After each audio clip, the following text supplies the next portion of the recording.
ملك صبي ذهبي خلى كل الدنيا تذاكر حياته. ملك أخذ الحكم وهو عنده 8 سنين أو 9 سنين، توفي وهو عنده 18 أو 19. هو الملك توت عنخ آمون، ودي التسمية الصحيحة اللي هنتعلمها في برنامج النهاردة، إن هو توت عنخ آمون، هذا الفتى الذهبي اللي اتوجدت مقبرته فيها آلاف القطع الأثرية. تم اكتشافها في سنة 1922، وهي المقبرة اللي لغاية دلوقتي الناس بتذاكرها ولسه بيدرسوا قصة حياة هذا الملك.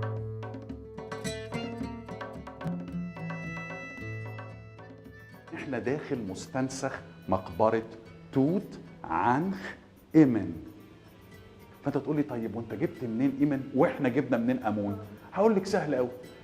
على الحيطان بتاعه المقابر والمعابد والبرديات والاثار والتوابيت وكل ده لقينا اسماء للملوك دول، وعرفنا ازاي ننطق الاسماء دي. فلما تيجي تنطقي الاسم بتاع الملك الذهبي ده تلاقيه توت عنخ آمون. اما آمون ايه؟ هقول لك آمون دي اللي جت بعد كده، وعلشان الناس استسهلتها خلاص بقينا نقولها. زي كلام كتير جدا ممكن تقولي عليه وممكن يبقى صح وممكن برضه يبقى صح في الناحيه الثانيه. احنا داخل متحف. هو المتحف ده هو المتحف؟ الاثنين تمام، مفيش مشكله. تسميتين لنفس الحاجه. الاصل بتاع المستنسخ ده فين؟ وادي الملوك في الأقصر. وادي الملوك في الاقصر، صح، برافو عليكي فعلا رحمه. فعلا احنا في داخل مستنسخ مقبره رقم 62. خلينا حافظين الرقم ده، هو ده الرقم الوحيد اللي انا عايزكم تحفظوه في كل الحلقه دي. رقم 62. تقول لي اشمعنى الرقم ده مهم؟ اقول لك لان ده معناها ان دي المقبره رقم 62 وهم لقوها. فيبقى انا ممكن ابقى عارف في كام مقبره في وادي الملوك مجرد ان انا اعرف اخر مقبره اكتشفوها امتى. بعديه بقى تم اكتشاف مقبرتين كمان، فبقى عندنا مقبره 63 وبقى عندنا مقبره 64 ومقابر بقى عماله تكتشف طول الوقت. المنظر اللي في المقبره مرسوم. طب وانا ليه عملت كده؟ يعني انا ليه قلت مرسوم ورحت عامل كده ورحت مأكد على الكلمه دي قوي كده؟ لان انت متعود على ايه؟ متعود على المناظر على الحيطان دي في مصر القديمه تبقى ايه؟ تبقى مرسومه. ولا برافو عليك يا دي، برافو عليك. عندنا 10 بوينتس هنا، يبقى عندنا 10 بوينتس هنا و10 بوينتس هنا. شدوا حالكم شباب. كويس؟ يبقى ايه؟ يبقى انا عندي متعود على عيني ان انا اشوف معبد منحوت منقوش، ناس واقفه بسم الله ما شاء الله، ايادي ايه بقى؟ ايادي مصريه تمام، تعلم الدنيا كلها، صح؟ جينا هنا لقينا رسمه. الرسمه اسرع من النحت، صح؟ النحت انت عشان تنحتي حاجه زي كده تاخدي وقت. الرسمه اكيد هتبقى ايه؟ هتبقى اسرع، مش كده ولا لا؟ تمام. يبقى انا هنا اهوت مستعجل. شفتوا ازاي التاريخ بقى تقدري تطلعي منه؟ يعني شوفي دي حاجه مش محتاجه منك ان انت تبقي مثلا قارئه بقى الكتاب قد كده بقى وطالعه تبصي بقى وتمسكي بقى مش عارف ايه وان اعتقد والكلام الغريب اللي بيقولوه ده مالناش دعوه بيه. احنا بنتكلم ايه؟ بنتكلم حاجه منطقيه جدا. لو انا دخلت بيتكم ولقيت في رسمه على الحيط او لقيت في نقش على الحيط هقول لا ده اخذ وقت اكتر من ده، مش كده ولا لا؟ يبقى انا هنا مستعجل، يبقى انا هنا عايز اخلص بسرعه. وده اللي احنا حسينا بيه لما جينا ذاكرنا مقبره توت عنخ آمون. حسينا ان في استعجال. المصري القديم لا، ده المصري القديم ده بقى ايه؟ ده الشغل بقى اللي واخد بقى حقه مظبوط بقى، النقش والمنظر ومع هذا ومع الاستعجال تقولي ده استعجال؟ بص مطلع ايه؟ يعني ده لو ده الاستعجال امال اللي واخد وقته هيبقى عامل ازاي؟ صح؟ يبقى اذا وهو حتى مستعجل عامل حاجه بتعلم الدنيا كلها، فن اللون. ما اللون ده فن، مش كده ولا لا؟ انت لما بتيجي تلبسي الصبحيه تبص تلاقي نفسك لابسه مثلا احمر على بامبي على مش عارف ايه، على الالوان كلها يلا ضايعه مع بعضيها. ولا بالك لا، في فن، صح؟ زي ما انت عايزه تلبسي مثلا حاجه مثلا اورنج مش عارف ايه، مثلا انت لابسه حاجه فيها بني او اسود هيبقى الجزمه فيها مش ايه، ده الشراب ايه، هي تلبيق الالوان، فيبقى ده فن الالوان. دي حاجه. الحاجه الثانيه الشخصيات اللي موجوده على الحيطه هامه جدا. يعني مثلا الشخصيه اللي احنا جنبينا بوسي، شايفه ايه؟ ده يشبه جلد النمر ولا جلد الفهد؟ نوع من انواع الفهود. يتسم بايه الفهد؟ الفهد ده بيتسم بايه؟ صفته ايه يعني؟ يعني انت لما بتفكري فهد بتفكري في ايه؟ سريع، دي اول حاجه. قوي، 2. شجاع، 3. مقدام، 4. 5. ما بيخافش. 6 بالليل والنهار شغال، 7 نشيط. شايف الصفات دي كلها في خلال 15 ثانيه قلت لك كل الصفات دي. لما انا ارتدي هذا الفراء او هذا الجلد بتاع الفهد اخد صفاته. هي الفكره كانت كده اهو. الله ينور عليك، فعلا جمله حلوه جدا قالتها رحمه. هي فكره انه بيتمثل بكل الصفات بتاعته. الكاهن الكبير في المعبد كان يرتدي ده، والملك بما انه هو اكبر كاهن في البلد في مصر القديمه يرتدي ده. طيب بس لسه برضه معبوس عشان مش عايزينها تهرب مننا. ايه تاني اللي في ايديه؟ تكلمنا في حلقه سابقه على فكره ان الانسان علشان يعدي الناحيه الثانيه ويمشي في الرحله الابديه بتاعته لازم يقول اسمه. فاول ما تقول اسمك هيفتح الباب. هتقول اسمك ازاي؟ المصري القديم فكر انه يعمل طقس، يعني حركه هيعملها مع المومياء.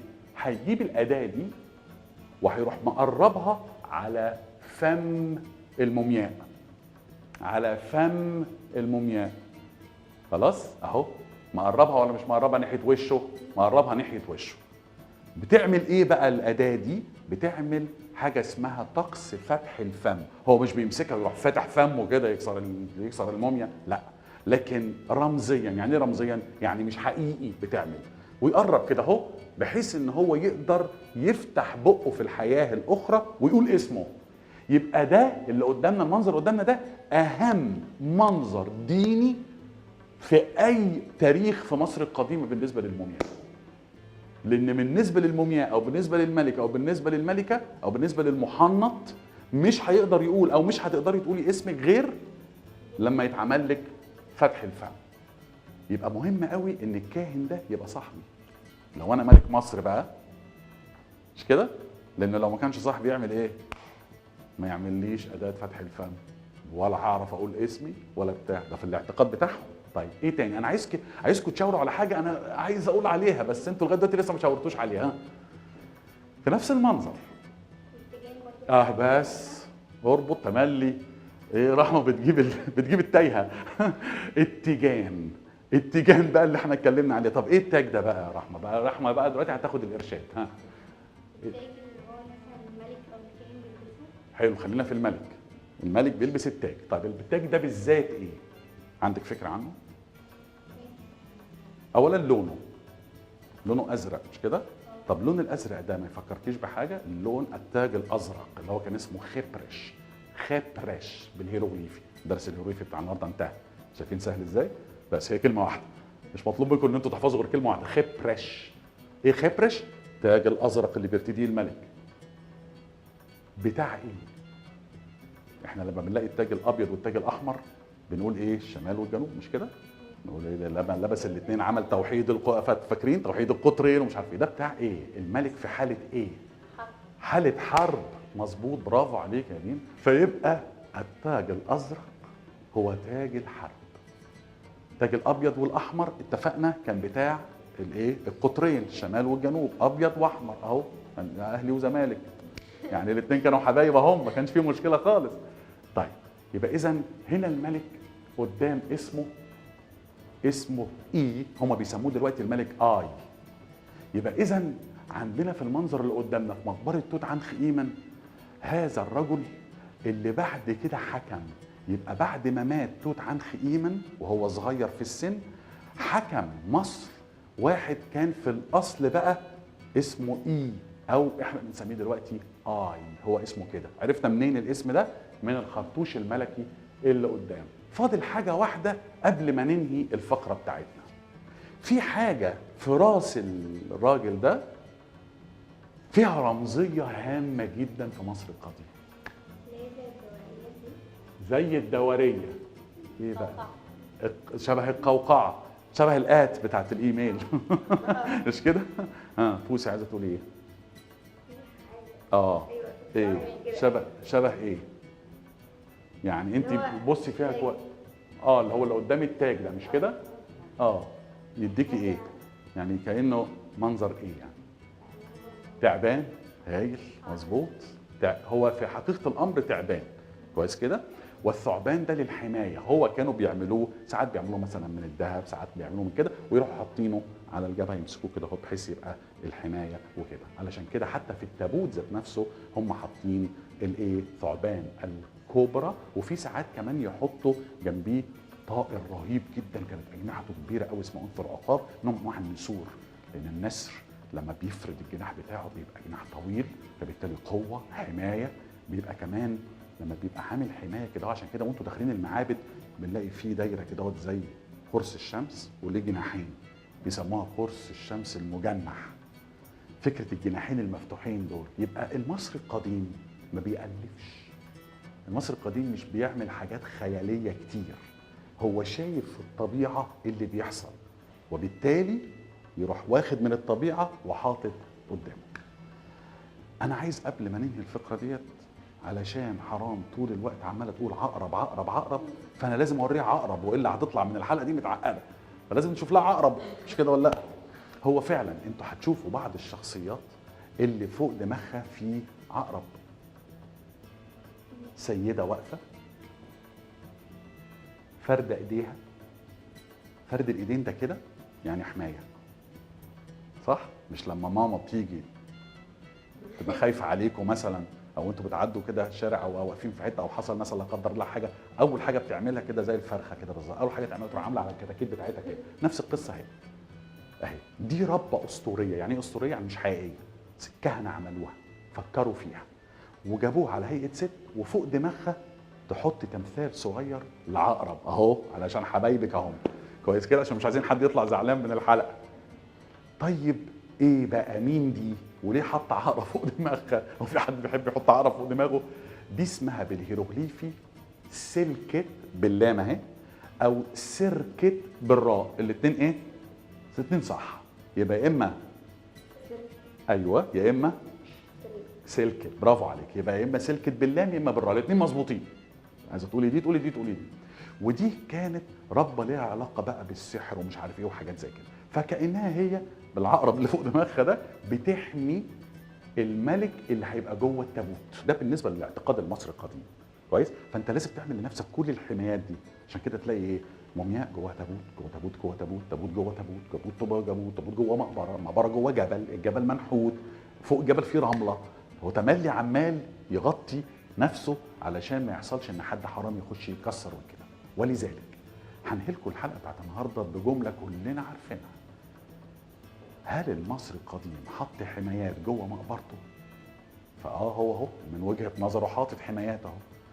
امال ايه بقى حكايه لعنه الفراعنه اللي احنا كل شويه نسمع عنها ديت؟ مفيش حاجه اسمها لا لعنه فراعنه ولا لعنه اي حاجه تانيه. هو كتب على الجدران اللي هيخش مقبرتي ويسرق وينبش الممتلكات بتاعتي اللي جوه ويصحيني من السبات، النوم يعني النوم الابدي بتاعي ده، هيعاقب. هو كاتب كده، يتخيل ان الكتابات دي هتحميه. يعني عندنا مثلا مقبره في جنب ابو الهول راسم ايه؟ راسم اسد نحته كده، رسم وبعدين راح نحته، وبعدين راح ناحت كمان تمساح، وراح ناحت فرس النهر اللي هو سيد قشطه، وحط الثلاثه فوق بعض. ايه دول؟ دول اللي هياكلوك لو دخلت مقبرتي وسرقتها. هو متخيل كده، هو معتقد ان ده حمايه له، كويس؟ فانتوا بقى عايزه انت مثلا دولابك اختك ما تفتحوش عشان تاخد التيشيرت بتاعك قبل ما تنزلي، ارسمي لها الثلاثه دول تمساح، فرس النهر، واسد كمان، حط اسد كمان علشان الحمايه. طبعا احنا بنهزر، لكن في الاخر خالص بنقول ان المصري القديم ما كانش بيعمل حاجه كده، تملي كان بيفكر فيها. ممكن بيختلف بتفكيره عن تفكيرنا في حاجات كتير قوي قوي، منها الدين ومنها حاجات كتيره. طب ناخده منه ايه؟ ناخده منه اللي يفيدنا وللصالح.